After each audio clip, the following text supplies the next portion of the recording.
எந்த ஒரு பிஸ்னஸ் ஆனாலும் அந்த பிஸ்னஸை பற்றி ஃபுல் ஸ்டடி பண்ணிவிட்டு ப்ராப்பராக தெரிஞ்சுக்கிட்டு அதுக்கப்புறம் அந்த பிஸ்னஸை சர்வே பண்ணிங்கன்னா எந்த பிஸ்னஸ் ஆனாலும் சரி. எல்லாமே சொல்லுவாங்க ட்ரேடிங்னா ரொம்ப பெரிய விஷயம், அதில் யாருமே சக்ஸஸ் பண்ண முடியாது அப்படின்னு சொல்லுவாங்க. ஆனால் ட்ரேடிங்கில் ஈஸியாக சக்ஸஸ் பண்ண முடியும். நான் பார்த்தீங்கன்னா லோயர் மிடில் கிளாஸ், அதாவது மிடில் கிளாஸுக்கும் கீழே ஒரு 10th ஹவுஸில் தான் நான் இருந்தேன்னு வச்சுங்களேன். அந்த மாதிரி ஒரு லைஃப் ஸ்டைலில் வாழ்ந்த ஒரு பையன் இந்த லைஃப்லேருந்து நான் வேறு லைஃபுக்கு போகணும். ஓப்பனாக சொல்ல போனோம் அப்படின்னா ட்ரேடிங் நான் ஸ்டார்ட் பண்ணி 4 வருஷம் நான் லாஸ்ட்ல தான் சொன்னால் நம்ப முடியல. நம்மளால் இவ்வளோ லாஸ் பண்ண முடிச்சு, ஏன் அதே விஷயத்த இதே ஃபீல்டில் எடுக்க முடியாது? ட்ரேடிங்னாலே ஜாக்பாட் ஜேர்னின்னு நினைக்கிறாங்க, அப்படி கிடையவே கிடையாது. இது கேம்லிங் ஜேர்னியே கிடையாது, இது ஒரு பிஸ்னஸ் ஜேர்னி. இப்போ நிறைய பேருக்கு ஒரு ஆசை இருக்குது, நம்மளும் பணம் பண்ணணும் அப்படின்னு. அப்போ என்ன மாதிரியான தவறுகள்லாம் செய்கிறாங்க? ஃபஸ்ட்டு பார்த்தீங்கன்னா சோசியல் மீடியாவில் இன்ஃப்ளூயன்ஸ் ஆகிறான். அவன் இப்படி இருக்கானே நானும் இப்படி இருக்கணும்னு சொல்லிட்டு அவங்க பின்னாடி போய் ஏமாறாங்க. இப்போ எப்படி ஒரு ட்ரெயினரை சூஸ் பண்ணுறது? ட்ரெயினரை சூஸ் பண்ணுறீங்க அப்படின்னா ஃபஸ்ட்டு அந்த ட்ரெயினர் ஃபினான்ஷியல் மிஸ்டேக் பண்ணுறாங்க. ஒன்றும் இல்லை, நான் 10 நாளில் கிளாஸ் முடிப்பேன், 15 நாளில் கிளாஸ் முடிப்பேன்னா எந்த விஷயத்த 10-15 நாளில் சொல்லிக் கொடுக்க முடியும்? உண்மையிலே சொல்ல போனால் இப்போ ரீசெண்டாக பார்த்தீங்கன்னா ட்ரேட் பண்ண முடியலை அப்படின்னா ட்ரெயினர் ஆகிடுறாங்க. ட்ரேடே பண்ண முடியலையே, எப்படி ட்ரெயின் பண்ண முடியும்? ஆமாம், மக்கள் தான் நம்புகிறாங்க. நீங்கள் என்னோட ட்ரேட் ஜீனியஸ் யூடியூப் சேனலில் போனீங்கன்னாலே உங்களால் ட்ரேடிங்கை எந்த ஒரு ஃபீஸும் கொடுக்காம 50% 75% ஃப்ரீயாகவே லேர்ன் பண்ணிக்கணும். எதுவுமே பண்ண அவ்வளோ இன்புட்ஸும் அதில் இருக்குது, எல்லாமே கொடுத்தாச்சு. ஆனால் நம்மளோட பீப்புளுடைய லாஸுக்கு மெயின் காரணம் என்ன அப்படின்னா நம்மளோட பேராசை மக்கள்.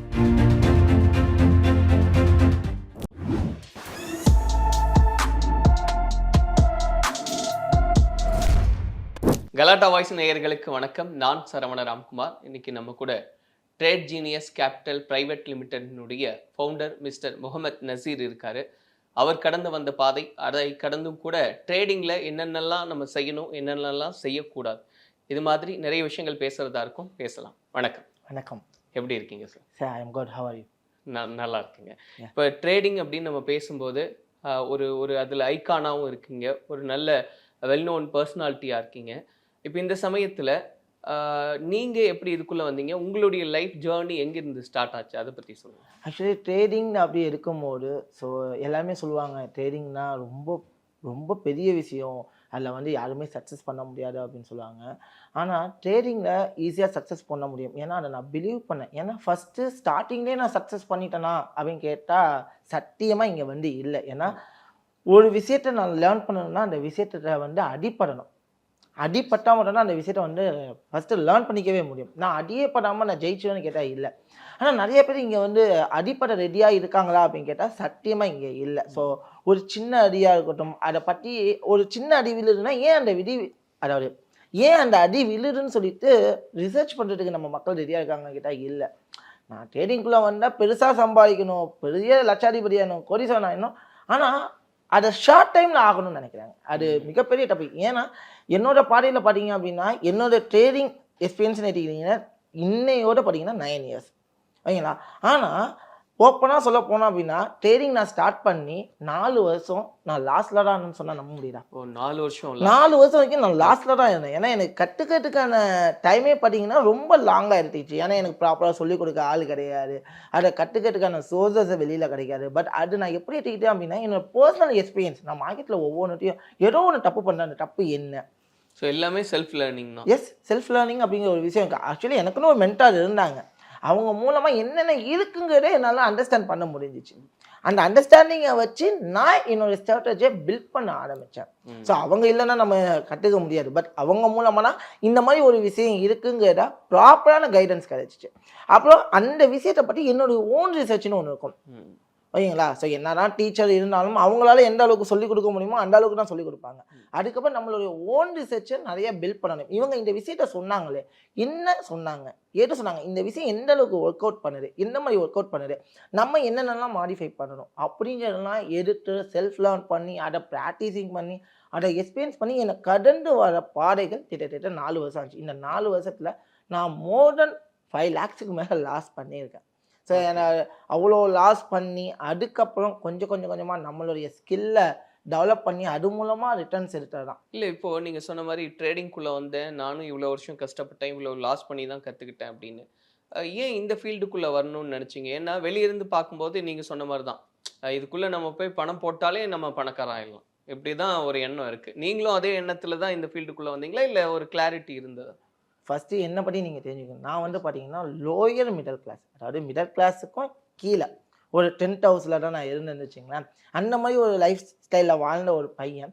எனக்குன்னு ஒரு கோல் இருந்துச்சு. இந்த லைஃப்லேருந்து நான் வேற லைஃப்க்கு போணும். ஓகே. அதுக்கு எந்தெந்த விஷயம்லாம் எனக்கு வந்து ஹெல்ப் பண்ணும் அப்படிங்கிறத நான் யோசிச்சேன். அப்போ எனக்கு மணி மேக்கிங் அப்படிங்கிறது ஒரு இம்பார்ட்டன்ட் பார்ட்டா என் லைஃப்ல இல்ல இப்ப இருந்துச்சு. உங்களோட பேக்ரவுண்ட் ஒரு புவர் பேக்ரவுண்டா தான் எஸ், ரொம்ப இருந்தது. புவர்.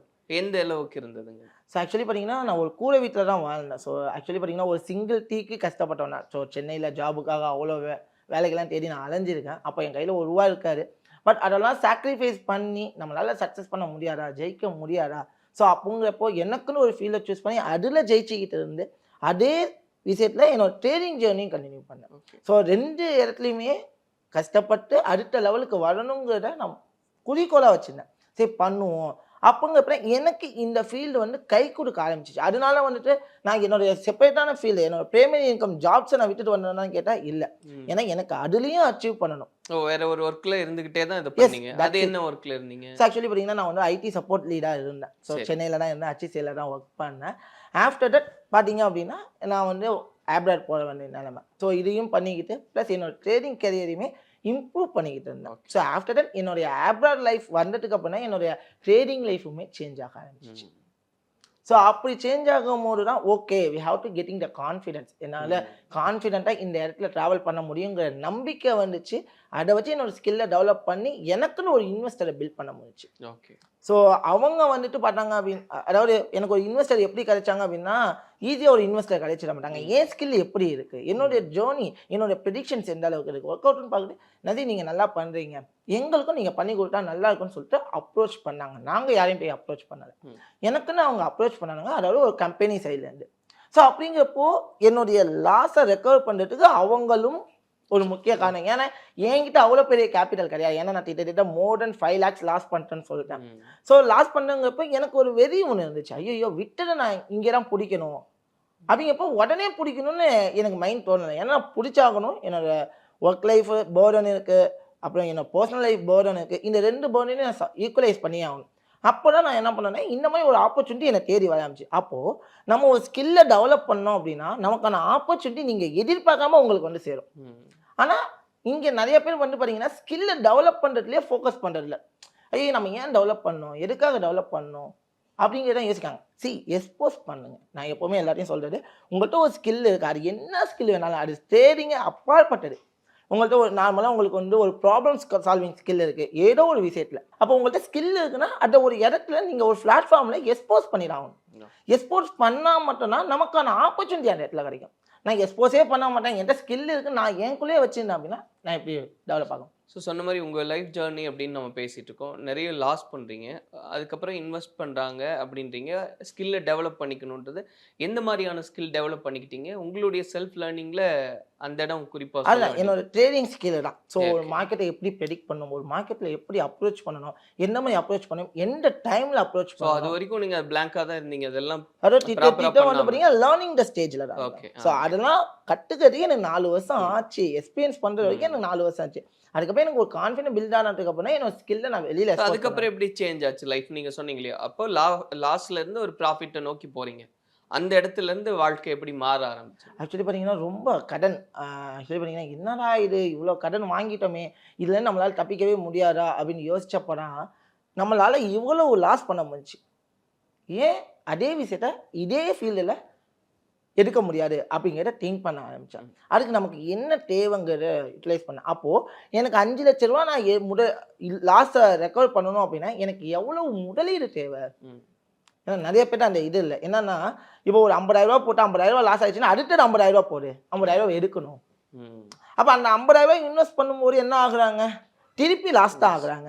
திருப்பி ஒரு 50,000 ரூபா போடு, 1 லட்சம் எடுக்கணும். ஸோ லாஸை பிடிக்கணும்னு சொல்லிட்டு ஓடி போய் பெரிய பெரிய லாஸை தான் மெட் பண்ணுறாங்களே தவிர, பெரிய பெரிய ரிஸ்க்லாம் எடுக்கிறாங்களே தவிர, நானும் அந்த தப்பை பண்ணேன். அப்புறம் தான் இதை பற்றி ரியலைஸ் பண்ண ஆரம்பித்தேன். என்ன ரியலைஸ் பண்ண ஆரம்பிச்சேன்னா, ஓகே நம்ம ஒரு பிஸ்னஸாக அப்ரோச் பண்ணணும், ட்ரேட் தான் பண்ணணும். ஆனால் அந்த ட்ரேடிங்கை ஒரு பிஸ்னஸாக அப்ரோச் பண்ணணும், மார்க்கெட்டில் ஒரு பிஸ்னஸாக அப்ரோச் பண்ணணும். அப்போ மட்டும்தான் நம்மளால சஸ்டைனபிள் ஒரு ட்ரேடராக ட்ராவல் பண்ண முடியும் அப்படிங்கிறத நான் அனலைஸ் பண்ணேன். ஏன்னா எந்த ஒரு பிஸ்னஸ் எடுத்துக்கிட்டாலும் மந்த்லி ஆவரேஜ் ரிட்டர்ன் பார்த்தீங்கன்னா 3 to 5% ரியாலிட்டி அதுதானே.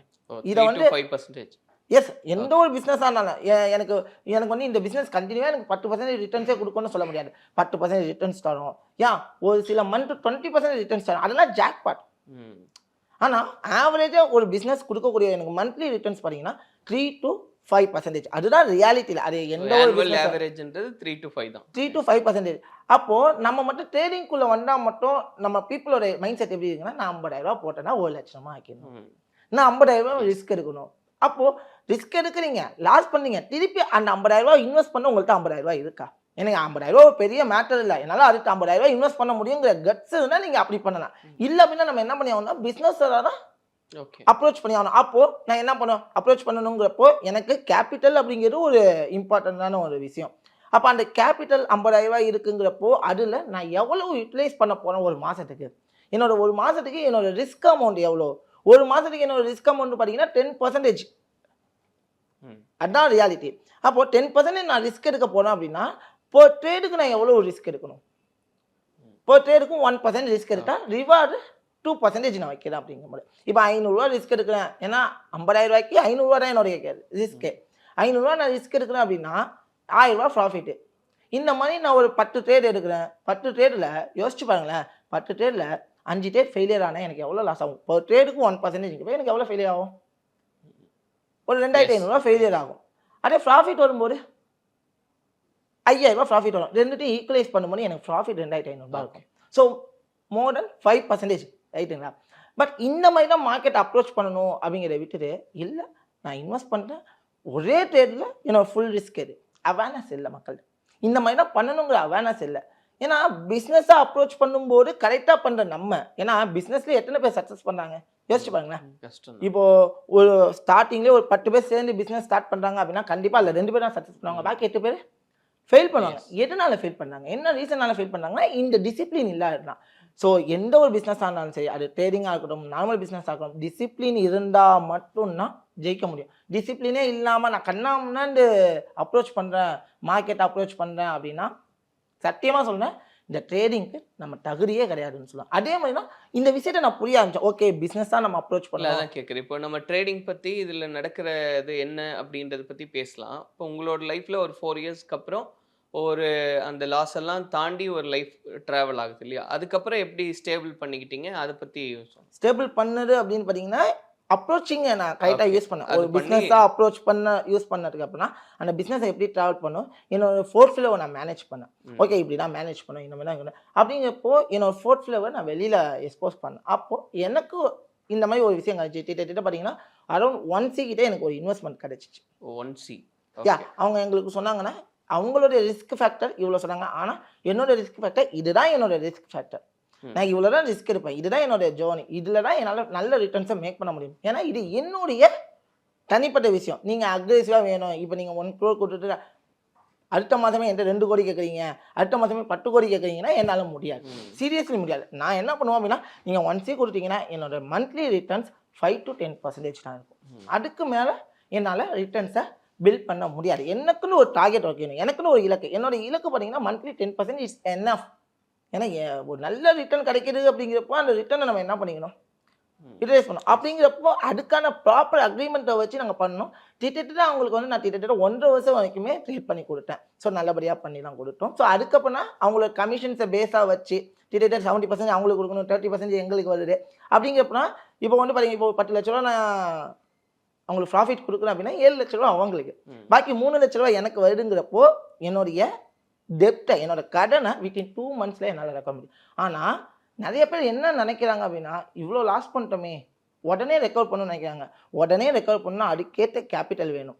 ஒரு எக்ஸாம்பிள் சொல்லுங்களேன். ஒரு 50,000 ரூபாய் லாஸ் ஆயிடுச்சு, அது ரெக்கவர் பண்ணணும்னா எவ்வளோ கேபிட்டல் தேவைப்படும்? 50,000 ரூபா லாஸ் ஆயிடுச்சு அப்படின்னா நீங்கள் பிஸ்னஸாக அப்ரோச் பண்ணுறதுக்கு ஃபஸ்ட்டு கற்றுக்கணும்.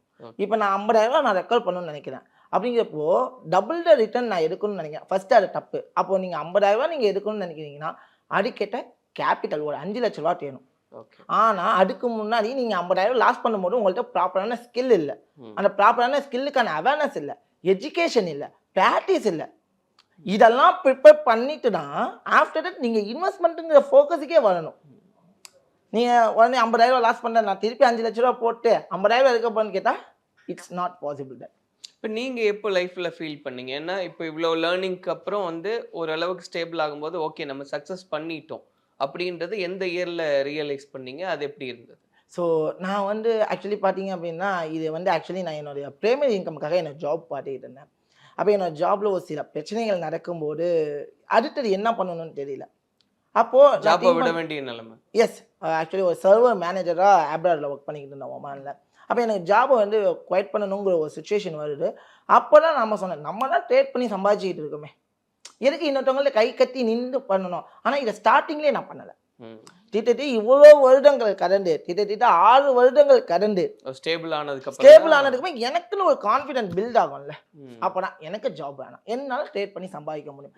அந்த கான்ஃபிடென்ட் எப்போ பில்ட் ஆகுதோ அப்போ தான் நான் ட்ரேடிங்கை ஒரு கேரியராக எடுத்து பண்ணுவோம்.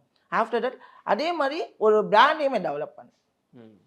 ஸோ அந்த விஷயத்தினால தான் இப்போ என்னால் என்னோட ஜேர்னியில் அடுத்த லெவலுக்கு வந்துச்சு. அதாவது லோயர் மிடில் கிளாஸில் இருந்தேன் நான் ஒருத்தவன், இப்போ இந்த அளவுக்கு நான் வந்து பேசுகிறேன் அப்படிங்கும்போது அந்த இடத்துல எவ்வளோ விஷயங்கள் நடந்திருக்கும். ஸோ எவ்வளோ மாற்றங்கள் நடந்திருக்குன்றா இது எல்லாமே என்னோட ஜேர்னியை பேஸாக வச்சுதான். அதாவது இந்த ட்ரேடிங் ஜேர்னியை மட்டும்தான்.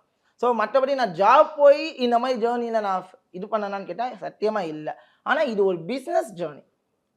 இது வந்து ஒரு கேம்லிங் ஜேர்னியோ ஜாக்பாட் ஜேர்னியோ கிடையாது. ஃபஸ்ட்டு எல்லாருமே நினைக்கிறது என்ன அப்படின்னா ட்ரேடிங்னாலே ஜாக்பாட் ஜேர்னின்னு நினைக்கிறாங்க. அப்படி கிடையவே கிடையாது. இது ஒரு பிசினஸ் ஜேர்னி அப்படின்னு தான் நிறைய ஒரு பார்வை இருக்கு இல்லையா? ஆமாம், இது கேம்லிங் ஜேர்னியே கிடையாது, இது ஒரு பிஸ்னஸ் ஜேர்னி. ஸோ பிஸ்னஸில் ப்ராஃபிட்டும் வரும், லாஸும் வரும், எல்லாமே வரும். ஆனால் எல்லாரையும் இருக்கும்போது கடைசியில் அந்த மந்த்துன்னு நான் எப்படி சர்வே பண்ணுறேன், இங்கே மார்க்கெட்டில் என்ன மாதிரி சர்வே பண்ணேன், எப்படி அப்ரோச் பண்ணேன், நான் என்னுடைய மைண்ட் செட்டில் எப்படி தெளிவாக இருக்கேன், இந்த பிஸ்னஸுக்கு நான் தகுதியாக இருந்தேன்னா நான் எப்படியெல்லாம் அப்ரோச் பண்ணணும், இந்த விஷயம்லாம் தெரிஞ்சால் மட்டும்தான் அந்த பிஸ்னஸில் நான் என்ன பண்ண முடியும்னா ஃபோக்கஸில் ரன் பண்ண முடியும். அதனால இன்ன வரைக்கும் நான் ரன் பண்ணிக்கிட்டு இருக்கேன். ஓகே. ஸோ சொன்ன மாதிரி இப்போ நீங்கள் வந்து ஒரு பிகினிங்கில் ரொம்ப ஒரு எப்படி சொல்கிறது, நீங்களே சொன்ன மாதிரி ஒரு டீக் இல்லை அப்படின்ற ஒரு நிலைமையிலேருந்து இந்த இடத்துக்கு நான் வந்தேன் அப்படின்னு. இப்போ நிறைய பேருக்கு ஒரு ஆசை இருக்குது, நம்மளும் பணம் பண்ணணும் அப்படின்னு. அப்போ என்ன மாதிரியான தவறுகள்லாம் செய்கிறாங்க? குறிப்பாக ட்ரேடிங்னு எடுத்துக்கிட்டோம்னா என்னெல்லாம் தப்பு செய்கிறாங்கன்னு நினைக்கிறீங்க? ஃபஸ்ட்டு வந்து பார்த்தீங்கன்னா சோசியல் மீடியாவில் இன்ஃப்ளூயன்ஸ் ஆகுறாங்க. மேனிப்புலேஷன் மூலமாக இன்ஃப்ளேஷன் தான் மிகப்பெரிய தவறு. அதாவது எப்படி சோசியல் மீடியாவில் என்ன சொன்னாலும் அப்படியே நம்பிடுறாங்க, அப்படியே ஓப்பனாக பிளைண்டாக நம்புகிறாங்க. ஏன்னா இப்போ இருக்க யங் ஜென்ரேஷன் எல்லாமே இப்போ நம்ம எல்லாமே எதை நோக்கி ஓடுறோம்னா மணியை நோக்கி ஓடும். அவன் இப்படி இருக்கானே நானும் இப்படி இருக்கணும்னு சொல்லிட்டு அவன் எப்படி வந்தாங்கிறது உங்களுக்கு தெரியாதுல்ல, நானும் இப்படி தான் இருக்கணும்னு சொல்லிட்டு அவங்க பின்னாடி போய் ஏமாறாங்க. சீரியஸாக சொன்னால் அதுதான் உண்மை. யங் ஜென்ரேஷன் இந்த ஒரு விஷயத்துல போய் மாற்றுறாங்க. யாருமே ரியாலிட்டியை புரிஞ்சுக்க தெரியல. இப்போ ஓப்பனாக சொல்ல போனோம் அப்படின்னா ஒருத்தவங்க 3 கார் வச்சுக்கிட்டு ஒரு வீடியோ போடுறாங்க அப்படின்னா இப்போ 3 கார் வச்சிருக்காண்டா, புரியுதுங்களா? 3 கார் வச்சிருக்கான், இவன் இதுல தான் ட்ரேட் பண்ணி சம்பாதிச்சுக்கிட்டான், இவன்கிட்ட போய் கற்றுப்போம். Scam, they are scammed. So உண்மையாகவே ஒரு ட்ரேடர் அப்படின்னா ஃபினான்ஷியல் மிஸ்டேக் பண்ணுவாங்களா பண்ண மாட்டாங்களா நல்லா புரிஞ்சுக்கோங்க. நான் என்ன சொல்கிறேன்னு புரியுதுங்களா? ஸோ நான் ஒரு ட்ரேடராக இருக்கேன்னா ஃபினான்ஷியல் மிஸ்டேக்கை கண்டிப்பாக பண்ண மாட்டேன். உண்மையிலே ஒரு ட்ரேடர் அப்படின்னா கண்டிப்பாக ஃபினான்ஷியல் மிஸ்டேக் பண்ண மாட்டோம். ரியாலிட்டி அது தானே. இப்போது நீங்கள் இருக்கீங்க அப்படிங்கப்போ நீங்கள் ஒரு ஃபினான்ஷியலாக சில விஷயங்களை தெரியுதுங்கப்போ நீங்கள் ஃபினான்ஷியல் மிஸ்டேக் பண்ணுவீங்களா? கண்டிப்பாக மாட்டோம்ல. அப்படிங்கிறப்போ நான் ஒரு 3 கார் வச்சுருக்கேன் அப்படின்னா ஃபினான்ஷியல் மிஸ்டேக்கா இல்லை ஒரு இன்வெஸ்டரா? இந்த கேள்விக்கு பாருங்கள், ஃபினான்ஷியல் மிஸ்டேக். ஏன்னா எனக்கு வந்து கார் அப்படிங்கிறது ஒரு டிப்ரிஷியேஷன் ஆசெட். நான் எனக்கு ஒரு கார் இருந்தால் போதும், எனக்கு இருக்கிற ஒரு ஃபேமிலி எனக்கு ஒரு கார் இருந்தால் போதும். நான் ஏன் 3 கார் வச்சுக்கணும்? நம்பர் 1. அந்த 3 காரை வச்சுட்டு நான் ஏன் இன்ஃப்ளூயன்ஸ் பண்ணும் மக்களை? அவசியம் இல்லைல்ல. சரி, அப்போது இந்த இடத்துல இந்த யங் ஜென்ரேஷன் ரொம்ப அஃபெக்ட் ஆகுறாங்க. அப்போ எப்படி ஒரு ட்ரெயினரை வந்து சூஸ் பண்ணுறது நம்ம? ஸோ ட்ரேடிங் கற்றுக்கணும்னு நினைக்கிறீங்க, ஒரு ட்ரெயினரை எப்படி சூஸ் பண்ணணும் அப்படின்னா ஃபஸ்ட்டு அந்த ட்ரைனிங் கொடுக்குறவங்க ட்ரேடிங்க்கு ஒட்டான ஒரு பர்சனா இல்லை, அதான் எதெல்லாம் வச்சு நம்ம மெஷர் பண்ணணும்? நீங்கள் சொன்ன மாதிரி சோசியல் மீடியாவில் தான் பார்க்குறோம். நீங்கள் சொன்ன மாதிரியே 3 கார் வச்சுருக்காங்க, அவங்க நின்று ப்ரமோட் பண்ணுறாங்க அப்படின்னு, பரவாயில்ல அப்போ நம்ம 4 கார் வாங்கிக்கலாம் அப்படின்ற கணக்கில் தான் இன்வால்வ் ஆகிறோம். அப்போ இதெல்லாம் வச்சு எப்படி அனலைஸ் பண்ணுறது? ஒரு நல்ல ட்ரெயினரை கரெக்டாக தான் இருக்காங்கன்னு எப்படி அனலைஸ் பண்ணுறதுக்கான பாயிண்ட்ஸ் சொல்லுங்கள். ஒரு ட்ரெயினரை சூஸ் பண்ணுறீங்க அப்படின்னா ஃபஸ்ட்டு அந்த ட்ரெயினர் ஃபினான்ஷியல் மிஸ்டேக் பண்ணுறாங்களா ஓகே. இந்த மாதிரியான விஷயம் இதை பார்த்தே தெரிஞ்சுக்கலாம். பார்க்கணும். இந்த மாதிரி ஒரு சில விஷயங்கள். ஏன்னா ஒரு ட்ரேடர் அப்படிங்கிறவங்க ஃபினான்ஷியல் மிஸ்டேக் பண்ண மாட்டாங்க. பண்ணுவாங்க அப்படிங்கிறப்போ அளவுக்கு மீறி பண்ண மாட்டாங்க. இப்போ கார் அப்படிங்கிறது தேவை. என் குடும்பத்துக்கு எவ்வளோ பட்ஜெட்டில் கார் இருந்தா அப்படிங்கிறத நான் தீர்மானிக்கலாம். ரைட்டுங்களா? ஸோ அந்த தீர்மானிச்சுட்டு அந்த பட்ஜெட்டுக்கான கார் வாங்கலாம். அண்ட் தென் பார்த்தீங்க அப்படின்னா அவங்களோட போர்ட்ஃபோலியோ, அவங்களோட ட்ரேடிங் ப்ரெடிக்ஷன்ஸ் என்ன மாதிரி இருக்கு, ஸோ அவங்க நல்லா தான் பண்றாங்களா, அவங்க இவ்வளோ வருஷம் பண்ணதெல்லாம் அனலைஸ் பண்ணணும். எஸ், அவங்களுடைய போர்ட்ஃபோலியோ டேட்டா அவங்க சோஷியல் மீடியா பேஜ்லேயே போகலாம். நான் இந்த ட்ரேட் பண்ணேன், இப்படி பண்ணேன், என்னோட ட்ராக் ரெக்கார்டு இருக்குது, என்னோட பர்ஃபார்மன்ஸ் ரெக்கார்ட்ஸ் இருக்குது, அதெல்லாம் நிறைய இருக்குது. அப்லோட் பண்ணணும் அப்படின்னா தாராளமாக அப்லோட் பண்ணலாம். அதை தாண்டி அவங்களோட சர்வீசஸ் ஒன்லி ட்ரைனிங் சர்வீசஸ் தான் அவங்க கொடுக்குறாங்க அப்படின்னா அவங்க நாட் எலிஜிபிள். ஏன் அவங்க மட்டும் வெறும் ட்ரைனிங் மட்டும் கொடுக்கணும்? If you have to stuff with trading, so உங்கள்ட்ட ஒரு ஸ்டஃப் இருக்குது அப்படின்னா கண்டிப்பாக சர்வீசஸில் ஒரு காப்பி ட்ரேடிங் சர்வீசஸ் கொடுக்கலாம். Number 1 rule. ஆஃப்டர் தட் அதுலேருந்து வேறு என்னென்ன ஃபெசிலிட்டி கொடுக்க முடியும்? ஒன்றும் இல்லை, நான் 10 நாளில் கிளாஸ் முடிப்பேன், 15 நாளில் கிளாஸ் முடிப்பேன்னா எந்த விஷயத்தை 10-15 நாளில் சொல்லிக் கொடுக்க முடியும்? எந்த விஷயத்தில் 1 மாதத்தை சொல்லிக் கொடுக்க முடியும்? ஸோ கண்டிப்பாக லாங் டூரேஷன் அப்படிங்கிற சர்டைன் பீரியட் வச்சுருக்காங்களா? இப்போ இவங்களை நான் ஒரு ட்ரெயினராக யூஸ் பண்ணேன்னா லாங் டூரேஷன் வச்சுருக்காங்க அப்படின்னா அந்த லாங் டூரேஷன் வரைக்கும் அவங்க உங்களை கண்ட்ரோல் பண்ணுறதுக்கான எலிஜிபிலிட்டி இருக்கா? உங்களை கொரீஸை சார்ட் அவுட் பண்ணுறதுக்கான எலிஜிபிலிட்டி அவங்கள்ட்ட இருக்கா? ஸோ ஏன்னா இந்த லாங் டேர்ம் வச்சுக்கிறதுக்கான சுச்சுவேஷன் என்னவா இருக்கும் அப்படின்னா அவங்களோட எக்ஸ்பீரியன்ஸை காமிக்குது. ஏன்னா இப்போ ஷார்ட் டேர்மில் வச்சா 10 நாள் நான் கிளாஸை சொல்லிவிட்டு டவுட்லாம் கிளியர் பண்ணாமல் அனுப்பி விட்டுலாம், 15 நாளில் நான் அனுப்பி விட்டுலாம். ஆனால் இதே லாங் டேர்ம் வச்சுன்னா அவங்க என்னென்ன தப்பு பண்ணாங்க, எது தப்பு பண்ணாங்க, எந்த விஷயத்தை தப்பு பண்ணாங்க, என்ன இது பண்ணியிருக்காங்க அது பார்க்கணும். அண்ட் தென் அந்த லாங் டேர்ம்ன்றது ஒரு நம்பிக்கைக்கான ஒரு விஷயமா பார்க்கணும். கண்டிப்பா ஓகே, லாங் டேர்ம். ஏன்னா நீங்க அதே மாதிரி நிறைய பீப்புள் ஷார்ட் டேர்ம்லேயே கற்றுக்கணும்னு நினைக்கிறீங்க. கண்டிப்பா எந்த விஷயத்தையுமே ஷார்ட் டேர்ம்ல கற்றுக்க முடியாது. லாங் டேர்ம் ஒன்று. நெக்ஸ்ட் எதை கான்சன்ட்ரேட் ஸ்டூடெண்ட்ஸுக்காக அவங்க என்ன செய்கிறாங்க? ட்ரைனர் அப்படின்னா ட்ரெயின் பண்ண தான் வந்திருக்கோம். ஸ்டூடெண்ட்ஸுக்காக என்ன ஃபெசிலிட்டி கொடுக்குறாங்க? ஒரு ட்ரேட் பண்ணுறதுக்கான ஒரு ஃப்ளோர் ஃபெசிலிட்டி இருக்கா? இத்தனை பேர் உட்காந்து ட்ரேட் பண்ணுறதுக்கான ஃப்ளோர் ஃபெசிலிட்டி இருக்கா? அதை பார்க்கணும். ஆஃப்டர் தட் அவங்க ஸ்டூடெண்ட்ஸுக்கான என்னென்னலாம் ஆஃபர்ஸ் பண்ணுறாங்க, அவங்க வந்து லைக் ஏதாச்சும் ஒரு ஆஃபர் கொடுக்கலாம் அவங்க கூடவே இருக்கிறதுக்கு. இல்லை அவங்க நல்லா பண்ணுறாங்கன்னா ஒரு கிரேடு கொடுக்குறது, அவங்க நல்லா பண்ணுறவங்களுக்கு ஸ்கில் இருக்கிறவங்களுக்கு அவங்க ஏதாவது ஸ்பான்சர் பண்ணுறது, அவங்க மூலமாக ஒரு இன்வெஸ்டர்ஸை அக்னாலேஜ் பண்ணுறது, இல்லை ஒரு ஜாப் பண்ணி கொடுக்குறது. இந்த மாதிரி நிறைய விஷயங்கள் அவங்க பண்றாங்களா? வேல்யூ ஆடட் ஏதாவது பண்றாங்களா ஸ்டூடெண்ட்ஸுக்காக? இதெல்லாம் கண்டிப்பா பார்க்கணும். இந்த விஷயங்கள்லாம் பண்றாங்க அப்படின்னா நீங்க தாராளமா அந்த ட்ரெயினரை நீங்க சூஸ் பண்ணலாம், தப்பே கிடையாது. ஆனா நான் வெறும் ட்ரெயின் தான் பண்றேன் அப்படின்னா எதுக்காக அவங்க வெறும் ட்ரெயின் பண்ணா? உண்மையிலேயே சொல்ல போனாங்க இப்போ ரீசெண்டாக பார்த்தீங்கன்னா ட்ரேட் பண்ண முடியலை அப்படின்னா ட்ரெயினர் ஆகிடுறாங்க. நாங்கெல்லாம் பார்த்தீங்கன்னா ட்ரேட் பண்ண முடியாதவங்கள ட்ரெயினர் ஆயிடுறாங்க. ஆமாம், ஒரு வீட்டில் ஒரு சிஸ்டம் இருந்தால் போடுங்க. இல்லை ட்ரேடே பண்ண முடியலையே, எப்படி ட்ரெயின் பண்ண முடியும்? ஆமாம், மக்கள் தான் நம்புறாங்களே. ஒரு டெமோ கொண்டு எடுத்துக்கிறது, நான் இவ்வளோ ப்ராஃபிட் பண்ணுறேன்னு காமிக்கிறது, ஆகா இவன் இவ்வளோ ப்ராஃபிட் பண்ணிட்டான். ஓகே, அவ்வளோதான். டெமோ கொண்டு காமிச்சிட்டா ஆகா இவ்வளோ ப்ராஃபிட் பண்ணுறாங்கப்பா, இவங்களை நம்பி போயிடலாம்ப்பா. சிம்பிள். இப்போ என்னுடைய சோசியல் மீடியா ஃபேமில் பார்த்தீங்க அப்படின்னா என்னுடைய அனலைசிஸ், இப்போ நான் லாஸ்ட் வீக் ஒரு கோல்டு ப்ரெடிக்ஷன் நான் போடுறேன். கோல்டு மார்க்கெட் இப்படி தான் அப்ரோச் பண்ணுறேன்னு சொன்னேன். இப்போ நீங்கள் போய் எடுத்து பார்த்தீங்கன்னா கண்டிப்பாக சொல்லலாம் அதே அப்ரோச் தான் நடந்தது. போர்ட்ஃபோலியோ இதுதான் போர்ட்ஃபோலியோ. நான் ப்ராஃபிட் காமிக்கிறேன், இவ்வளோ பண்ணன்னு காமிக்கிறேங்கிற போர்ட்ஃபோலியோ இல்லை. நான் சொன்ன விஷயம் மார்க்கெட்டில் எப்படி அப்ரோச் பண்ணியிருக்கு, எந்த மாதிரி அப்ரோச் பண்ணியிருக்கு, அதுதான் மெயின். ஓகே, புரியுதுங்களா? இந்த மாதிரிலாம் அப்ரோச் பண்ணுறாங்களா, அவங்கள்ட்ட ப்ரீவியஸ் டேட்டாஸ் இருக்கா, அவங்க கொடுக்குற சப்போர்ட் எந்த அளவுக்கு ஆட் ஆனா இருக்குது, ஸோ அவங்க எந்த மாதிரிலாம் சர்வீசஸ் கொடுக்குறாங்க, இதெல்லாம் பார்த்து போனாங்க அப்படின்னா கண்டிப்பாக நீங்கள் ஒரு பெஸ்ட் மென்டாரை சூஸ் பண்ணுறீங்கிறத நான் சொல்லுவேன். ஆனால் நிறைய பேர் இருக்காங்க, இந்த மாதிரி கொடுக்குறவங்களும் இருக்காங்க, இந்த மாதிரி கொடுக்காம டிமிக்கி கொடுக்குற சில மென்டார்ஸும் இங்கே சுற்றிக்கிட்டு தான் இருக்காங்க. ஸோ இது வந்து ஒருத்தர் எப்படி சூஸ் பண்ணணும்னு ஒரு க்ரைட்டீரியா இதெல்லாம் வச்சு அனலைஸ் பண்ணலாம் அப்படின்றத கிளியராக சொன்னீங்க. இப்போ நிறைய பேர் என்ன நினைக்கிறாங்கன்னா, நான் இன்வெஸ்ட் பண்ண ரெடியாக இருக்கேன், நான் ட்ரேட் பண்ணுறதுக்கு ரெடியாக இருக்கேன், பட் என்கிட்ட வந்து போதுமான அளவுக்கு நேரம் இல்லை அதை ஃபோக்கஸ் பண்ண முடியல, அப்படி இருக்கிறவங்களுக்கு என்ன சொல்யூஷன் சொல்லணும்னு நினைக்கிறீங்க? சரி, ஆமாம். இப்போ ரீசெண்ட் டேஸில் இப்போ இருக்க காலகட்டத்தில் டைம் ஒரு மேண்டட்டரியாக இருக்குது. ஸோ என்கிட்ட வர ஸ்டூடெண்ட்ஸே பாதி பேர் டைம் இல்லாமல், ஸோ நிறைய பேர் காப்பி ட்ரேடிங் சர்வீசஸ் வந்து அவைலபிள் பண்ண சொல்லியிருந்தாங்க, நம்மளுமே பண்ணி கொடுத்தோம். அது எப்படி அப்படின்னா நீங்கள் வந்து காப்பி ட்ரேடிங் சர்வீசஸ் சொல்லிட்டு நிறைய பேர் பண்ணிக்கிட்டு இருக்காங்க. ஆனால் எல்லாரையும் நம்பி நான் காப்பி ட்ரேடிங் சர்வீசஸ் பண்ணலாமா அப்படின்னு கேட்டால் எக்காரணத்துக்கு ஒன்றும் கூடாது. ஏன்னா காப்பி ட்ரேடிங் சர்வீசஸ் அப்படின்னா என்ன ஃபஸ்ட் அப்படின்னு, ஏன்னா மக்களுக்கு அதை பற்றி வேறே இல்லை. காப்பி ட்ரேடிங் அப்படிங்கிறது என்னென்னா நீங்கள் போய் ஒருத்தவங்கள்ட்ட இன்வெஸ்ட்மெண்ட்டோ இல்லை நீங்கள் இவ்வளோ கொடுங்க 50% ரிட்டர்ன்ஸ் கொடுக்குறேன் 100% ரிட்டர்ன்ஸ் கொடுக்காங்கன்னா உங்கள் மண்டையில் மிளகா அரைக்க போகிறாங்கன்னு அர்த்தம். ஸோ யார்ட்டையுமே ஒரு ரூபா கொடுக்கக்கூடாது. இப்போ இது என்ன அப்படின்னா, நாங்கள் எப்படி சொல்கிறது, உங்களுக்குன்னு ஒரு இண்டிவிஜுவல் புரோக்கர், உங்களுக்கு யார் பிடிக்கிறோ அவங்க புரோக்கரில் நீங்கள் பண்ணி ஒரு அக்கௌண்ட் ஓப்பன் பண்ணி ஒரு அக்கௌண்ட்டில் லோட் பண்ணி ஒரு அமௌண்ட் வச்சுருக்கீங்க. நாங்கள் இந்த சைடு ஒரு லோட் பண்ணி ஒரு அமௌண்ட் வச்சுருக்கோம் அப்படின்னா 2 அக்கௌண்ட்டையும் லிங்க் தான் பண்ணுவோமே தவிர நீங்கள் எங்ககிட்ட ஃபண்டு கொடுக்க வேணாம், நான் உங்ககிட்ட ஃபண்டு கொடுக்க வேணாம். ஸோ இந்த மாதிரி ஒரு இது. ஸோ ஏபி அவங்க கூட லிங்க் பண்ணியிருப்போம்.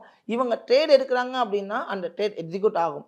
இவங்க க்ளோஸ் பண்ணாங்கன்னா க்ளோஸ் ஆகும். இவங்க ப்ராஃபிட் பண்ணால், ஸோ ஃபார் எக்ஸாம்பிள் நான் ப்ராஃபிட் பண்ணால் உங்களுக்கு ப்ராஃபிட்டு, நான் லாஸ் பண்ணால் உங்களுக்கு லாஸ். அந்த மாதிரி சர்வீசஸை நிறைய பேர் பண்ணிக்கிட்டு இருக்காங்க. அந்த மாதிரி பண்ணும்போது அவங்க ப்ராப்பரான அக்ரிமெண்ட் வச்சுருக்காங்க. ஃபஸ்ட்டு ஃபிசிக்கலாக அப்பீரியன்ஸ் இருக்காங்களா, ஒரு ஆஃபீஸோ இல்லை இன்ஃப்ராஸ்ட்ரக்சரோ இருக்காங்களான்னு பார்க்கணும். அதை தாண்டி இவங்க ப்ராப்பரான அக்ரிமெண்ட் போடுறாங்களா, இவங்க எந்த அளவுக்கு பர்சன்டேஜ் ஆஃப் ரிட்டர்ன்ஸ் கொடுப்போங்கிற மாதிரி கொடுக்குறாங்க. முக்கியமாக எல்லாத்துக்கும் முக்கியமாக கேபிட்டலுக்கான கேரண்டி ஃபஸ்ட்டு இருக்கா. ஏன்னா நீங்கள் எந்த காப்பி ட்ரேடிங் கிளைண்ட் எடுக்கிட்டாலும் கேபிட்டலுக்கு கேரண்டி 100% கொடுப்பாங்களா கேட்டால் இல்லை. ஸோ அந்த கேபிட்டல் நான் காப்பி ட்ரேடிங்கில் ஜாயின் பண்ணுறேன், என் கேபிட்டல் ஏன்னா கேரண்டியாக இருக்குமாங்கிற அக்னாலஜ்மெண்ட் உங்களால் கொடுக்க முடியுமா, அதை நம்ம கேட்கலாம். அப்படி இல்லை அப்படின்னா கேபிட்டலுக்கு கேரண்டி கொடுக்கலன்னா அவங்களால என்ன பண்ண முடியாது, ப்ராப்பராக ட்ரேட் பண்ண முடியாது. ஒரு ட்ரேடுக்கு எவ்வளோ ஒரு ரிஸ்க் எடுப்பாங்க, நான் சொல்ல புரியுதா, ஒரு ட்ரேடுக்கு எவ்வளோ ஒரு ரிஸ்க் எடுப்பாங்க, மேக்ஸிமம் எவ்வளோ வரைக்கும் ரிஸ்க் இருக்கிறதுக்கான வாய்ப்பு இருக்குது. மந்த்லி ஆவரேஜ் ரிட்டர்ன்ஸ் எவ்வளோ தருவாங்க. இப்போ வந்து பார்த்தீங்கன்னா ஒரு மந்த்லி ஒரு 3% 10% இல்லை 20% வரைக்கும் ரிட்டர்ன்ஸ் தராங்கன்னா நீங்கள் தாராளமாக அவங்கள நம்பலாம். ஆனால் அதே ஒரு மாதத்துக்கு நான் வந்து 50% கொடுப்பேன், டபுள் ஆகி கொடுப்பேன்னு சொன்னால் உங்கள் மண்டையில் மிளகா அரைக்கப்படுங்க அர்த்தம். ஏன்னா பாதி பேர் இந்த மாதிரி சர்வீசஸை மேக்ஸிமம் நம்ம தமிழ்நாட்டில் எத்தனை பேர் கொடுக்குறாங்கன்னு ப்ராமிஸாக தெரியல. பட் அந்த மாதிரி சர்வீசஸ் கொடுக்குறாங்க அப்படின்னா ஃபஸ்ட்டு இதெல்லாம் வேலிடேட் பண்ணி அந்த சர்வீசஸை சூஸ் பண்ணுங்க. இப்போ நிறைய ஆப்ஸ் நம்ம பார்க்குறோம், சோசியல் நெட்வொர்க்கில் நம்ம பார்க்குறோம், இந்த ஆப்பில் நீங்கள் பண்ணலாம் அப்படின்லாம் சொல்லிட்டு இதனுடைய நம்பகத்தன்மை அப்படின்றது எப்படி இருக்குது? இப்போ அதில் நம்ம வந்து ட்ரேட் பண்ணி செல்ஃபாக நம்ம லேர்ன் பண்ணலாமா, அது சரியா?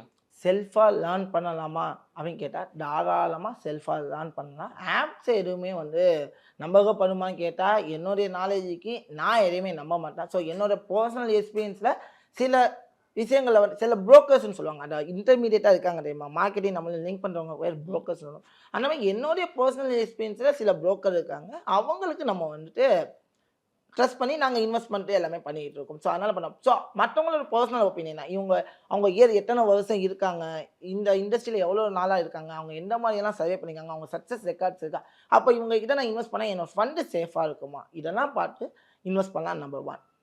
நம்பர் 2 வந்து பார்த்தீங்க அப்படின்னா செல்ஃப் லேர்னிங். கண்டிப்பாக உங்களால் செல்ஃப் லேர்னிங் பண்ண முடியும். இப்போ இருக்கிற இன்டர்நெட் வேர்ல்டில் நிறைய விஷயங்களை கொட்டி கிடக்கு. ஸோ ஒரு யூடியூபை தொடர்ந்து நீங்கள் செல்ஃபாகவே நிறைய விஷயங்களை கற்றுக்க முடியும். இப்போ ஃபார் எக்ஸாம்பிள் நீங்கள் என்னோட ட்ரேட் ஜீனியஸ் யூடியூப் சேனலில் போனீங்கன்னாலே உங்களால் ட்ரேடிங்கை எந்த ஒரு ஃபீஸும் கொடுக்காம 50% 75% ஃப்ரீயாகவே லேர்ன் பண்ணிக்க முடியும். எதுவுமே பண்ண அவ்வளோ இன்புட்ஸும் அதில் இருக்குது, எல்லாமே கொடுத்தாச்சு.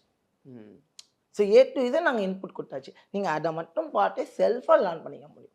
இப்போது நிறைய பேர் வந்து புதுசாக இதுக்குள்ளே வரணும் அப்படின்னு நினைக்கிறாங்க. நீங்கள் சொன்ன மாதிரி வெளியிருந்து பார்க்குறவங்களுக்கு கேம்பிளிங் இது வந்து ஒரு அதிர்ஷ்டம் இருந்தால் தான் ஒர்க் ஆகும், அந்த மாதிரியெல்லாம் நிறைய விஷயங்கள் இருக்குது. இப்போ அவங்களுக்கு என்ன சொல்ல விரும்புகிறீங்க? அண்ட் நிறைய பேருக்கு என்னென்னா இப்போ சொல்லும் போதே ஒரு 50,000 ரூபாய் நீங்கள் போட்டிங்கன்னா 5 லட்ச ரூபாய் அசால்ட்டாக எடுத்துடலாம் அப்படின்லாம் சொல்கிறாங்க.